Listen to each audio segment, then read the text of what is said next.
अस्सलामुअलैकुम। Welcome to my channel दिलचस्प कहानियाँ। मोर अपडेट्स के लिए हमारे चैनल को सब्सक्राइब करें और नोटिफिकेशन आइकन प्रेस कर दें। तो चलिए कहानी शुरू करते हैं। मेरा दिल बहुत जोर जोर से धड़कने लगा था।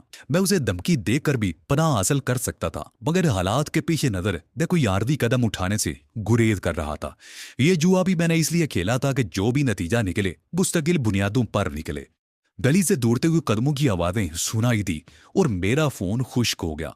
उसके साथ ही बंगलों की गिटार के सामने वाली सड़क पर से पुलिस कार का सायरन सुनाई दिया। गोया पुलिस वालों ने मेरी तलाश के लिए लाएअमल तय कर दिया था। वो उस सिम से वाकिफ थे जिधर मैं गया था। उन्होंने मुझे हर तरफ से घेरने का फैसला कर दिया था। उन्हें अंदाजा होगा कि एक आदमी इतनी देर में ज्यादा से ज्यादा कितनी दूर जा सकता है। अगर वो पूरे इलाके को घेर कर पूरी तरह तलाशी ना लेते तो मैं कहता कि बसरे का पुलिस डिपार्टमेंट इस काबिल है कि उसे तोड़ दिया जाए। मैं बड़े मुज़महिल अंदाज में चल रहा था, बोझल कदमों से और आहिस्ता आहिस्ता मैं उसे सोचने का ज्यादा से ज्यादा मौका देना चाहता था।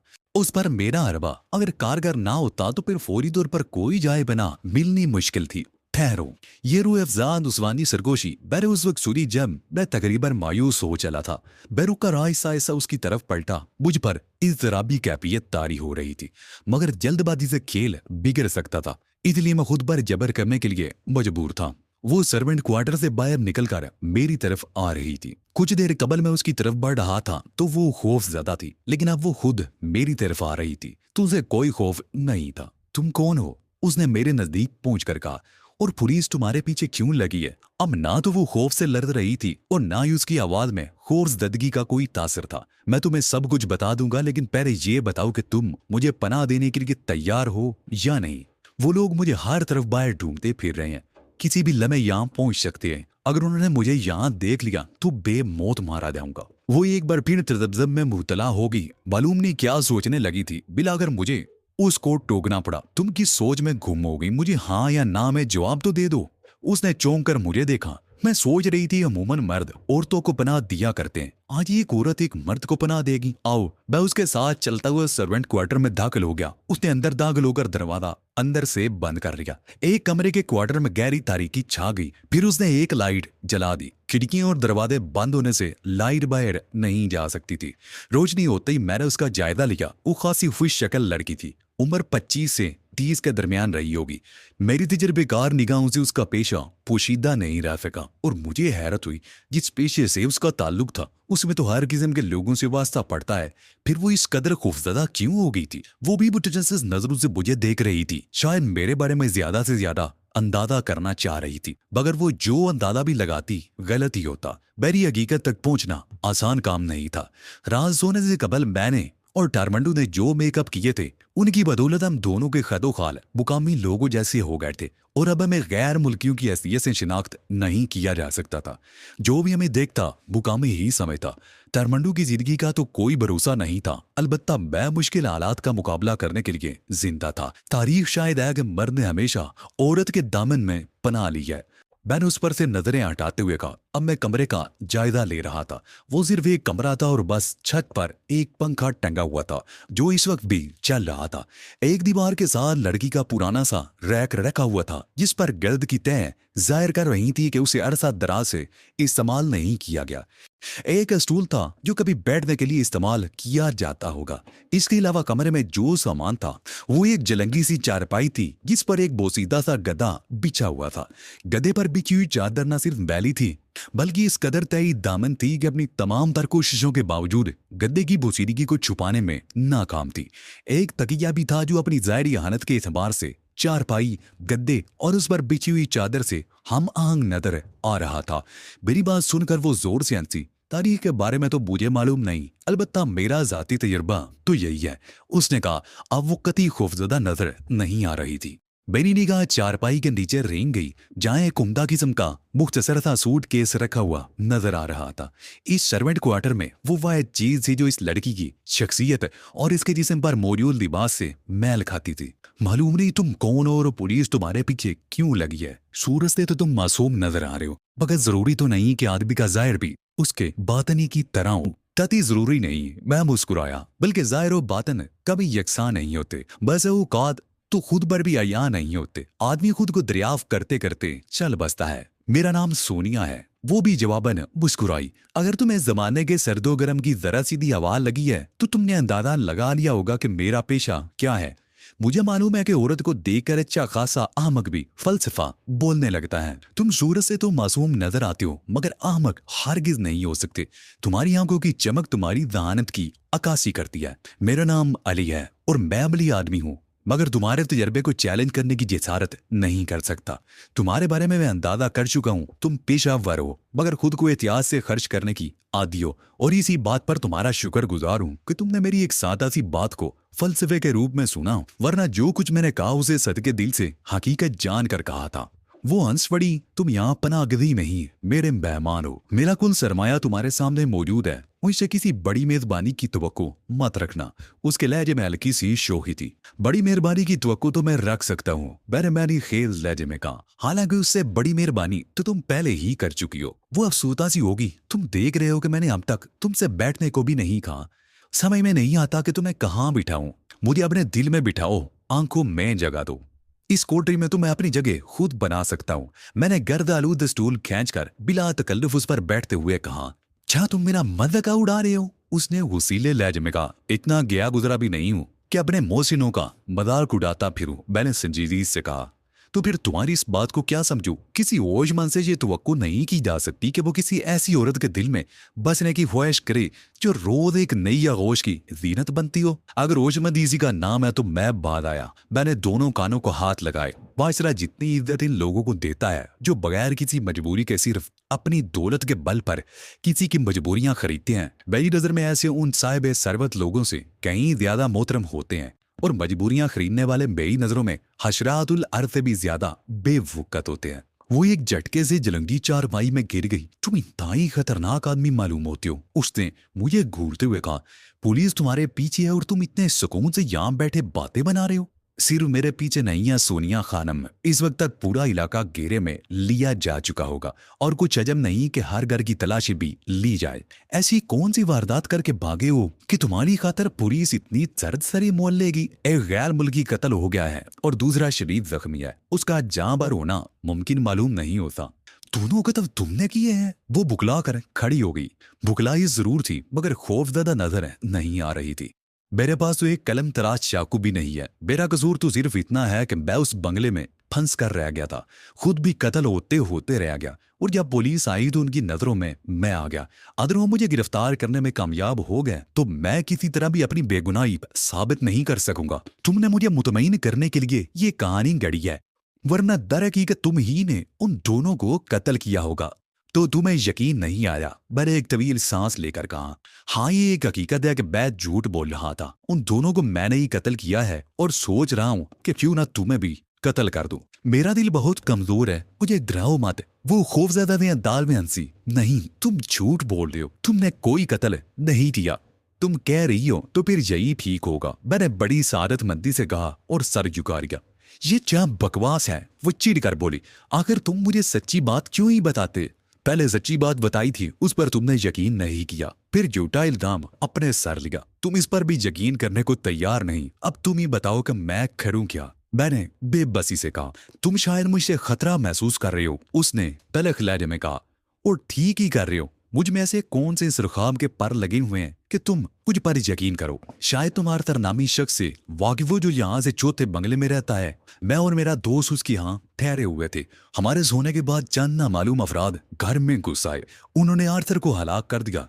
कमरे से निकला तो उन लोगों ने हम पर भी फायरिंग की। बदकिस्मती से गोली मेरे दोस्त को लगी और उसको मोलक जख्म आया। मैं महज अपनी खुशकिस्मती की वजह से बच गया। फायरिंग की आवाज सुनकर किसी ने शायद पुलिस को फोन कर दिया जो फौरन ही आ पहुंची। मैं बड़ी मुश्किल से अगमी दीवार फांक कर वहां से भागा। आखिरी लम्हे में किसी की नजर मुझ पर पड़ दी और उन्होंने मुझ पर फायरिंग कर दी। लेकिन मैं अपनी इस बात पर कायम हूं कि तुम कोई बहुत खतरनाक आदमी हो। किसी आदमी ने दो शख्स को कत्ल होते देखा हो तो उसकी हालत वैसे ही गैर हो जाती है, और अगर किसी शख्स के पीछे पुलिस लगी हो तो वो उस वक्त तक सुकून से नहीं बैठ सकता जब तक कि खतरे से निकल जाने का यकीन ना आ जाए। लेकिन तुम तो यूं ही इत्मीनान से बैठे मुझसे बातें कर रहे हो जैसे यहाँ किसी दावत में आए हुए हो। ये हकीकत है सोनिया कि मैं बहुत खतरनाक आदमी हूँ मगर सिर्फ अपने दुश्मनों के लिए, दोस्तों के लिए, बेजरर तरीन आदमी से भी बेजरर हो। कुछ भी हो, अब तो तुम मेरे मेहमान हो और तुम्हारी हिफाजत करना मेरा फर्ज है। ये सौदा तुम्हें बहुत महंगा पड़ेगा। वो लोग मुझे तलाश करने के लिए एड़ी चोटी का जोर लगा देंगे। मामला गैर मुल्की के कत्ल का है। सोनिया चौंक पड़ी। मैं समझी थी यार तो कोई मुकामी ईसाई होगा। वो अमरीकी कौमियत का हामिल था और यहाँ एक शिपिंग कंपनी चला रहा था। तुम खुद अंदाजा कर लो कि उसके कत्ल पर पुलिस कितनी सरगर्मी दिखाएगी। सोनिया उठकर टहलने लगी। मुझे अंदाजा नहीं था कि मामला इस कदर गंभीर है। उसने परेशानी से कहा, वाकई पुलिस तुम्हें हरगिज़ नहीं छोड़ेगी, लेकिन तुम क्यों परेशान हो रही हो? पुलिस अगर मुल्क तक पहुंच गई तो मेरी किस्मत। तुम तो अपना काम कर चुकी। मैंने खुद को सिर्फ आला तबके तक महदूद रखा है। सोनिया ने कहा, बहुत से अफसरान के भी मुझसे रवाबत हैं। मैं सोच रही हूँ कि तुम्हें बचाने के लिए किससे बात करूं। मैंने बड़े गौर से उसे देखा। कुछ देर कबल वो बुशे बेइंतहा खौफज़दा थी और अब मुझे बचाने के लिए इस कदर मुस्तरिब हो रही थी। उसका ये तजाद बेड़ी समय से बालातर था। एक जो तुम इस कदर मुझसे खौफज़दा थी कि खौफ से बेहोश होने वाली थी, अब ये हाल है कि मुझे बचाने के लिए जराए तलाश कर रही हो। मैंने उसे बराह रास्त सवाल कर लेना ही मुनासिब समझा। तुम्हारा देर पूरी तरह काम कर रहा है। वो मुस्कुरा कर बोली, अपनी जान बचाने की बजाय तुम्हें यह फिक्र ज्यादा है कि मैं कौन सा काम क्यों कर रही हूँ। इससे मेरे अंदाजे की तायद होती है तुम बहुत गहरे आदमी हो। तुम्हारी जगह कोई आम होता तो उसके हाथ पैर फूले होते और उसे इस बात से कतई सरोकार ना होता कि उसकी जान किस तरह बचाई जा रही है। ये मेरे सवाल का जवाब तो नहीं है। वो दोबारा चारपाई पर बैठ गई। तुम ठीक ही समझे। इस दुनिया में हर आदमी खुद गर्द है। मैं अगर तुम्हारे लिए कुछ करना चाहती हूँ, मेरी भी कोई गर्द पोशीदा है। मुझे पनाह देकर जो एहसान तुम मुझ पर कर चुकी हो, उसके लिए तुम्हें मजीद कुछ करने की जरूरत नहीं। और उसके लिए अब मैं अगर तुम्हारे किसी काम आ सका तो मुझे खुशी होगी। लेकिन काम आने के लिए तुम्हारा आजाद रहना भी तो जरूरी है। अगर तुम में काम आ गए तो फिर मेरे काम कौन आएगा? मुझे सर झुकाने के लिए एक कदर ठिकाना दरकार था, जो तुम्हारे तफैल मुझे मैसर आ गया। अब पुलिस मुझे कभी गिरफ्तार नहीं कर सकेगी। लेकिन पहले तो तुम कह रहे थे कि वो पूरे इलाके को घेरे में लेकर तुम्हें तलाश करेंगे। अब भी इस कदर मुतमईन कैसे हो गए हो? उनके पास मेरी कोई शिनाख्त नहीं। मैंने मुस्कुरा कर कहा, कोई मेरी सूरत तक भी नहीं देख सका। मैं भागते हुए पकड़ा जाता तो बात दी करती। अब तो मैं उन्हें शुबा तक भी होने नहीं दूंगा। वो एक तवील सांस लेकर रह गई। तो तुम्हारे इत्मीनान की ये वजह है, उसने कहा। लेकिन उसके लिए भी तो तुम्हें मेरा ताउन दरकार होगा। इस बात से मैंने कभी इनकार किया। तुमने अगर साथ ना दिया तो मैं तो मारा जाऊंगा। सोनिया किसी सोच में डूब गई। फिर चंद लम्हे बाद बोली, लेकिन तुमने अभी तक मेरे बारे में नहीं पूछा। मुनासिब समझोगी तो तुम खुद ही बता दोगी। वैसे भी शायद मुझे इस बात का हक नहीं पहुंचता कि मैं तुम्हारी जात के बारे में खुरीद करूं। तुम्हें तो मालूम ही होगा कि जब से ईरानी फौजें बतरा के नवा तक पहुंची हैं, यहाँ के लोगों में बहुत बेचैनी पाई जाती है। बहुत से लोगों ने बतरा छोड़कर दूसरे शहरों का रुख किया है। ये बंगला भी एक ऐसे शख्स का है वो अपने खानदान समेत आर्दी तौर पर यहाँ से मुंतकिल हो गया है। चूंकि जंग खत्म होने के आसार नजर नहीं आते, इसलिए मुलाजमीन को भी रुखसत कर दिया गया है। मुझ जैसे बहुत से लोगों ने ऐसे खाली मकानात को अपना मस्कन बना लिया है। इस कोठरी में एक बूढ़ा माली रहा करता था, वो भी अपने गांव चला गया और मैंने यहाँ अपना ठिकाना बना लिया। लेकिन तुम्हारी माली हालत तो बहुत अच्छी होगी सोनिया। तुम्हें ये जहमत उठाने की क्या जरूरत थी? जंग की वजह से महंगाई बहुत बढ़ गई है। पहले मैं एक महंगे फ्लैट में रहा करती थी, अब मेरा कारोबार में मुतासर हुआ है। मेरे सामने दो ही सूरतें थी, या तो खुद को अर्जा कर दूं या फिर अपने अखराजात में तखफीफ कर लूं। मैंने दूसरी सूरत को तरजीह दी। खुद को अर्दा और आम कर देना मुझे गवारा नहीं हुआ। लेकिन तुम्हें किसी बात की क्या कमी हो सकती है सोनिया? तुम्हारे हल्के में तो बड़े बड़े लोग शामिल हैं जो तुम्हारे एक इशारे पर तुम्हारे लिए कुछ भी कर सकते हैं। बहुत से अब भी मुतमन्नी है कि मैं अब भी उन्हीं की रहूं।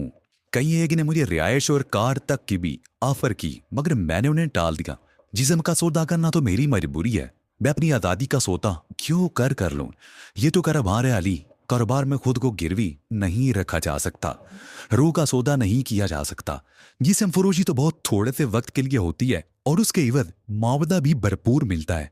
किसी एक की रहूंगी तो फिर यह कारोबार कहाँ रहेगा? ये तो मुलाजमत हो जाएगी, बल्कि मुलाजमत से भी कई गुना हाथ आगे की चीज यकीनी गुलामी है। तुम ठीक कह रही हो, मैंने उसकी बातों से मुतासर होकर कहा। लेकिन क्या तुमने इतना भी पैसा जमा नहीं किया कि बुरे दिन गुजार सको? जमा करने के लिए कुछ बचता तो इस पेशे कोई खैर बात ना कह देती।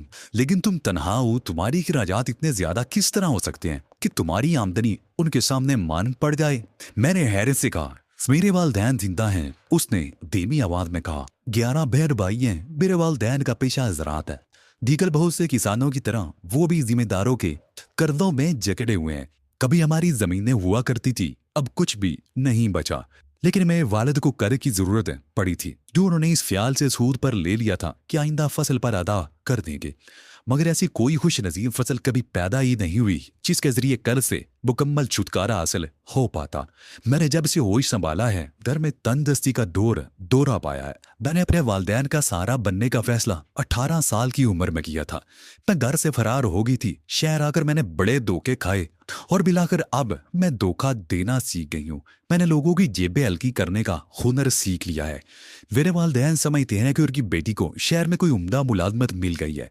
जंग की वजह से हालात खराब ना हो गए होते तो शायद ये अपने वालदैन को कर्ज के इस बोझ से बहुत पहले आजाद करा चुकी होती। मगर अब भी कुछ नहीं बिगड़ा। ज्यादा से ज्यादा 1 आध साल और लगेगा। वह खामोश था, वो भी खामोश हो गई थी। पुलिस वालों की तरफ से लाउड स्पीकर पर ऐलान किया जा रहा था कि एक खतरनाक मुजरिम फरार हो गया है।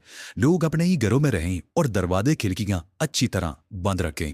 ऐलान सुनकर सोनिया ने तशवीश से बेगी तरफ देखा। वो तो ऐलानात कर रहे हैं, अब क्या होगा? उसने कहा। हम दोनों मियाँ बीवी हैं और यहाँ मुलाजम है। दार के मालकान गए हुए और निगरानी के लिए यहाँ हमें छोड़ गए हैं। हाँ, ये ठीक रहेगा। इस तरह उन्हें ज्यादा शुबा करने का मौका भी नहीं मिल सकेगा। अगर वो मेरी तलाश में इधर आ निकले तब भी इससे ज्यादा कुछ नहीं पूछेंगे। क्या हमने किसी मशकूक आदमी को तो नहीं देखा? मैंने कहा।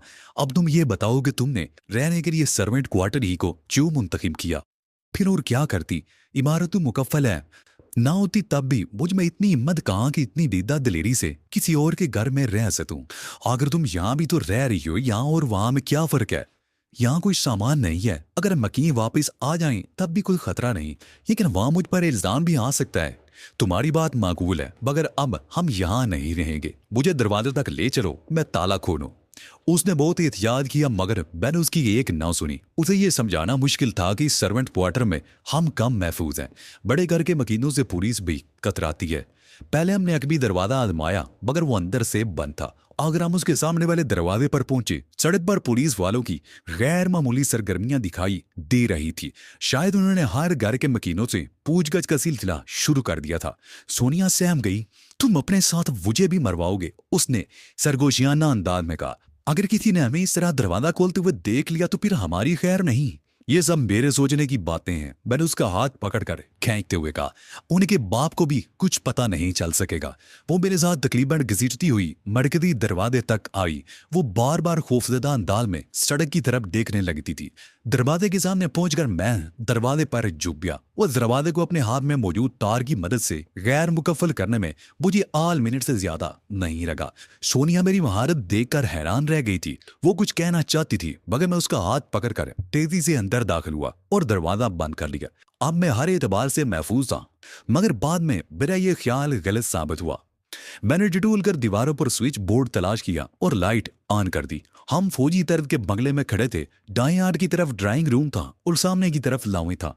सामान पर गर्द की खफीसी तय नजर आ रही थी। हम ड्राइंग रूम में आकर सोफे पर बैठ गए। तुमने कितनी जल्दी ताला खोल दिया? सोनिया ने कहा। सच बताओ, तुम कुल पेशावर चोर हो? ख्वाब की बातों से बोर मत करो। यहाँ जरूरत की हर चीज मौजूद मिलेगी। सोने के लिए उम्दा सामान से मुज़य्यन सजी सजाई ख्वाबगाहें भी मौजूद होंगी। अब तुम मेरी मेहमान हो। तुम्हें मेहमानी और मेजबानी की पड़ी हुई है और मुझे जान बचाने की फिक्र खाई जा रही है। मालूम नहीं हमें गिरफ्तार करने के बाद हमारे साथ क्या सलूक किया जाएगा। मैंने एक बुलंद कहका लगाया। इसकी बजाय अगर तुम चाय बनाने की फिक्र कर लो तो कितना अच्छा हो। शायद चाय बनाने का सामान मिल जाए, मगर नहीं, तुम रहने दो, मैं खुद ही चाय बना लूंगा। तुम क्यों बना लोगे? किसी चक्कर में मत रहना, तुम अब भी मेरे मेहमान हो। मैं तो इस ख्याल से कह रहा हूं कि तुमने अरसा दराज से किचन का काम नहीं किया होगा। ये तुम्हारी भूल है। बुनियादी तौर पर मैं एक देहाती लड़की हूँ। घर के सारे काम काज अपने हाथों से कर सकती हूँ, और फिर यहाँ भी मैंने ऐशो इशरत की जिंदगी नहीं गुजारी है। तुम्हें सब कुछ तो बता चुकी हूँ। मेरी बात से तुम्हें तकलीफ पहुंची, मैं मादरत चाहता हूँ, और इसकी तलाफी इस तरह होगी कि मैं बदस्तूर तुम्हारा मेहमान रहूंगा। वो हंसकर उठ खड़ी हुई। तुम बैठो, मैं देखती हूँ। मालूम नहीं किचन में चाय का पूरा सामान भी होगा या नहीं। वो ड्राइंग रूम से चली गई और मैं ड्राइंग रूम की आराइश का जायजा लेने लगा। इस बंगले के मकीन न सिर्फ दौलतमंद थे बल्कि बादोक भी थे। हर चीज से नफासत नजर आती थी। अब मैं ड्राइंग रूम का जायजा ही ले रहा था कि फोन की घंटी बजने लगी और मैं चौंक उठा। टेलीफोन लाइन का बहाल होना मेरे लिए बायस ये हैरत था। मकीन अगर ज्यादा अर्से के लिए बाहर जाएं तो उन्हें ये सहूलत हासिल होती है कि टेलीफोन अपार्टमेंट से कहकर आर्जी तौर पर लाइन बंद करा सकते हैं। इस तरह वो लाइन रेंट अदा करने से बच जाते हैं और महकमा टेलीफोन इस नंबर को आर्जी तौर पर कहीं और इस्तेमाल कर सकता है। फिर मुझे ख्याल आया कि बचत का ये पहलू तो गरीब लोग अपनी नजरों में रखते हैं। जिनके पास दौलत की फरमानी होती है वो ऐसी छोटी छोटी बातें कहाँ खातर में लाते हैं। टेलीफोन की घंटी बजती रही मगर मैंने रिसीवर नहीं उठाया। इम्कान यही था कि कोई रॉन्ग नंबर मिल गया होगा। घंटी की आवाज़ सुनकर सोनिया ड्राइंग रूम में चली आई थी मगर अब घंटी बजना बंद हो गई थी। वह तुम्हें पहले ही मना कर रही थी, अब हम तरह तरह की झंझटों में फंस जाएंगे। वहां सर्वेंट क्वार्टर में सुकून तो था। अरे इससे क्या वर्ग पड़ता है, मैंने हंसकर कहा। और जिंदगी तो वैसे ही जमीलों का नाम है, पुरसुकून जिंदगी तो बेकैफ हो जाती है। सोनिया ने बुरा सा मुंह बनाया। बावर्ची खाने में हर किस्म का सामान मौजूद है, तुम चाय पियोगे या कहवा? इस वक्त तो चाय का ही मूड है, अगर दूध ना हो तो कहवा ही चलेगा। खुश्क दूध मौजूद है, मैं चाय बना लाती हूँ। वो वापसी के लिए पलटते हुए बोली मगर उसी वक्त दोबारा फोन की घंटी बजने लगी और उसने पलटकर मुझे घूरा। अब इससे किस तरह निपटोगे? कोई मसला नहीं, मैंने बेपरवाही से कहा। पहले मैं समझा था शायद कोई रॉन्ग नंबर मिल गया है मगर मालूम होता है कि कोई इसी नंबर पर रिंग कर रहा है। अभी देख लेता हूँ। मैंने फोन का रिसीवर उठाकर कान से लगाया मगर कुछ नहीं बोला। दूसरी तरफ भी सन्नाटा छाया हुआ था। चैनल में इंतजार करने के बाद मैंने हेलो कहा। मेरी आवाज जो गोया लाइन में जान पड़ गई मगर जिस किस्म की जान पड़ी उसने मेरी जान ही निकाल कर रख दी। मगर दूसरी तरफ से बोलने वाले ने किसी किस्म की तस्दीक की जरूरत नहीं महसूस की। Mister Norman Shelof. दूसरी तरफ से आने वाली आवाज मेरी समाज से हथौड़े की तरह टकराई। माफ कीजिएगा, यहाँ इस नाम का कोई आदमी नहीं रहता, मैंने अतल इम्कान पुरसुकून आवाज में कहा। मगर मैं खुद भी महसूस कर रहा था कि मेरा सुकून नाजिर रुखसत हो चुका है बल्कि मैं अपनी आवाज को पूरी तरह पुरसुकून रखने में भी नाकाम हो गया हूँ। मैं तो खुद को महफूज तस्वर कर रहा था अगर कोई इस बात से किस तरह वाकिफ हुआ कि मैं यहाँ मौजूद हूँ। दूसरी तरफ से जवाब में एक कहका सुनाई दिया, हम चाहें तो तुम्हारी पनाहगाह को चूहेदान में तब्दील कर दें मगर हम अपना शिकार खुद ही खेलते हैं। याद रखना तुम हमारे शिकार हो। मालूम नहीं तुम क्या बेबरकी हाँक रहे हो। मैंने दलते दिल के साथ कहा, मेरी समझ में कुछ नहीं आ रहा। तुम खुशकिस्मत थे जो हमारे हाथों से बच निकले, वरना आर्थर और टारमंडू की तरह तुम भी इस वक्त दूसरे जहान में होते। लेकिन बेफिक्र रहो, हम पुलिस को मुतला करके तुम्हारी पनाहगाह को चूहेदान में तब्दील नहीं करेंगे। वो ये एक बात की बहरहाल हुची हुई थी, उनकी बाखबरी खासी होशरुबा थी। भला वो मेरी असल हैसियत से बेखबर थे और इस खराब सूरत में ये एक ख्याल भी खासा खुशगवार था। मैं अंदाजा लगाने की कोशिश कर रहा हूं कि तुम कौन हो सकते हो मगर शायद मैं तुम लोगों से वाकिफ ही नहीं हूं। क्या तुम आर्थर के कमरे की तरफ नहीं गए थे?